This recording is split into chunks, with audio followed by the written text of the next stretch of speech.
Síndrome medular anterior.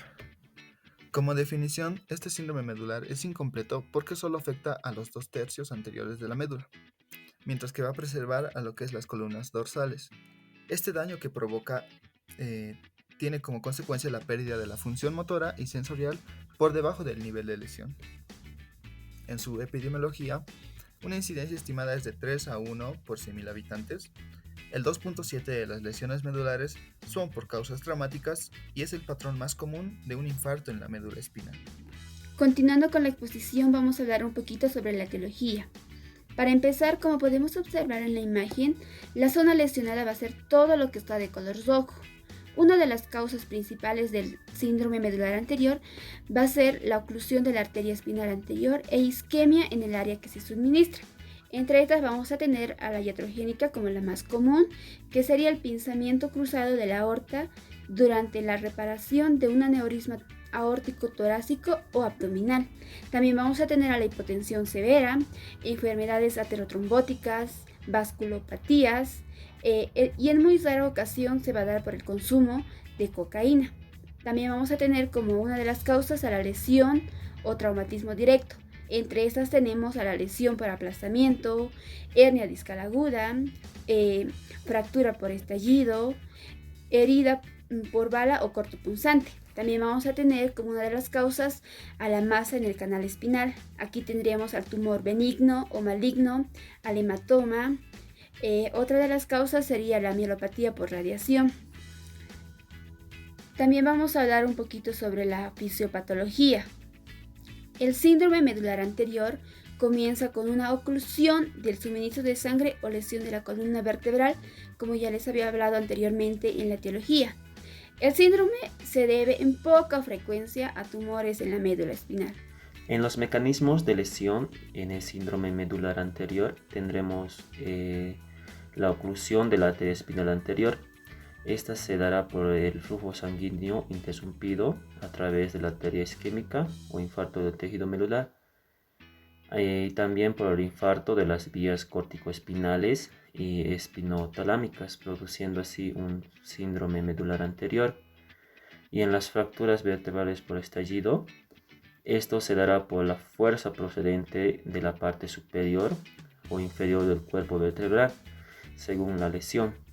También por el núcleo pulposo del disco intervertebral es forzado hacia el cuerpo vertebral por la fractura hacia afuera, produciendo así un estallido. En las secuelas neurológicas se dará una lesión en el cuerno vertebral y en la médula espinal anterior, dañando al tracto corticoespinal, provocando una parálisis motora y ausencia de los reflejos. En el tracto espinotalámico se provocará una pérdida bilateral de la sensación del dolor y la temperatura. Y en las vías autotómicas descendentes, esta se provocará una pérdida del control de la vejiga. Y en la lesión medular aguda, esta se provocará una lesión secundaria debido al edema medular, y esta puede manifestarse como un deterioro neurológico durante las primeras 8 a 12 horas y como máximo puede ser de 3 a 6 días después de la lesión, y se recupera aproximadamente después de los 9 días después de la lesión. Signos y síntomas. Déficit motor, parálisis por debajo del nivel de la lesión. Déficit sensorial, pérdida de la sensación de dolor y temperatura. Preservado, las columnas posteriores están normales. Posición, sentido de la vibración y tacto ligero. Disminución autonómica, incontinencia urinaria. Puede mover los miembros, pero no siente que lo está haciendo, por eso es que es incompleta. Su diagnóstico está enfocado en la imagenología, la radiografía de columna vertebral, la resonancia magnética, la tomografía computarizada también está. Si fuera cualquiera de estas dos, es lo más conveniente que se pide es que sea en corte sagital o axial, como se puede ver en la imagen. Se puede ver mejor la lesión. También en el diagnóstico está la clínica, la anamnesis, la exploración física de los reflejos, la exploración el punto motor y sensibilidad. Continuando con el tratamiento. El tratamiento está dirigido para aliviar los síntomas y preservar la función motora.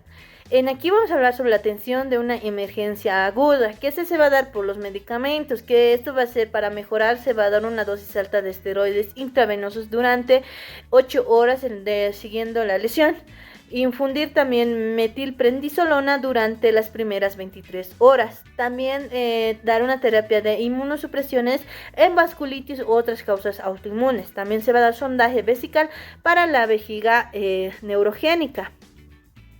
En el tratamiento quirúrgico se va a realizar la limectomía para la descompresión de la columna vertebral si es que está indicada. También se va a dar una prevención durante el procedimiento quirúrgico, que esto se va a hacer en los protocolos para evitar la isquemia medular durante la cirugía aórtica. También evitar el tiempo de pinzamiento prolongado y vasopresores intravenosos. También se va a hablar sobre los cuidados de la larga duración mediante la rehabilitación. Esto se va a basar en dos, que va a ser la terapia física extensiva que va a ser dirigida para preservar la fuerza y el rango del movimiento. También el estiramiento para aliviar la espasticidad. También se va a dar en la terapia ocupacional, que esto va a ayudar para conservar la capacidad funcional con autocuidado.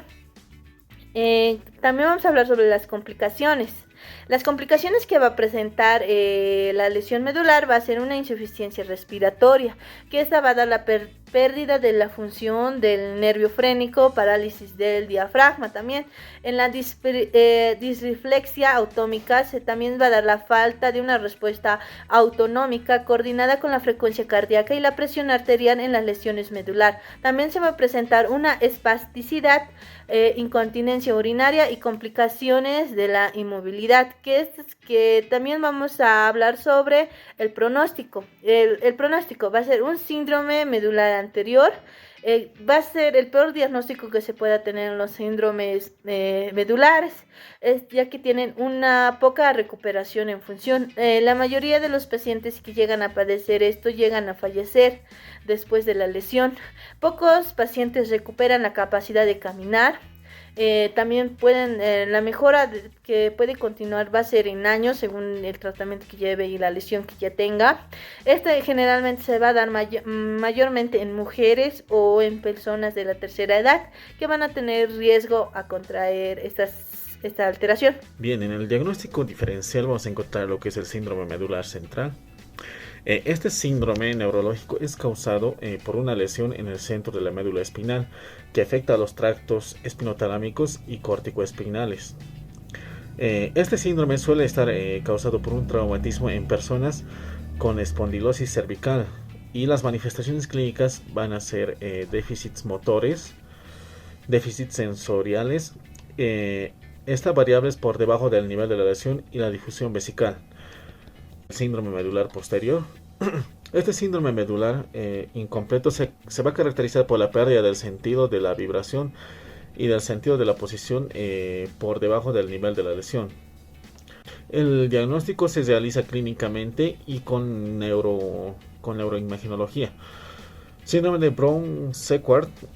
Esta es una hemisección de la médula espinal secundaria a una lesión. Este síndrome se produce con mayor frecuencia por traumatismo penetrante, ya sea por una herida por un cuchillo o una bala, pero otras etiologías pueden ser también tumores. En la presentación clínica va a incluir debilidad y parálisis del lado del cuerpo y pérdida sensorial en el lado opuesto. El diagnóstico es con un examen neurológico y una resonancia magnética. Ahora, en la esclerosis múltiple, es una enfermedad autoinmune inflamatoria crónica que conduce a la diseminación del sistema nervioso central. La etiología de la esclerosis múltiple es incierta, pero se cree que tanto los factores genéticos como los ambientales desempeñan un papel importante para desencadenar este síndrome. El diagnóstico se va a realizar mediante resonancia magnética y el tratamiento va a incluir corticosteroides. Otro diagnóstico diferencial es la herniación discal espinal. o también conocida como el núcleo pulposo herniado. Esta es la expulsión del núcleo pulposo a través de la perforación en el anillo fibroso del disco intervertebral. Es causada por una enfermedad degenerativa en el disco. Es importante el síndrome de dolor con potencial para el deterioro neurológico. Bien, en las complicaciones vamos a encontrar lo que es una insuficiencia respiratoria por encima de la C3 y la C4, una pérdida de la función del nervio frénico, parálisis del diafragma. También una disreflexia autonómica. Esta falta de una respuesta autonómica coordinada en la frecuencia cardíaca y la presión arterial de las lesiones medulares por encima de la T6. También va a estar lo que es la espasticidad, una incontinencia urinaria y complicaciones de la inmovilidad, ya sea por trombosis venosa profunda, úlceras gastrointestinales por estrés, úlceras por presión y dolor crónico.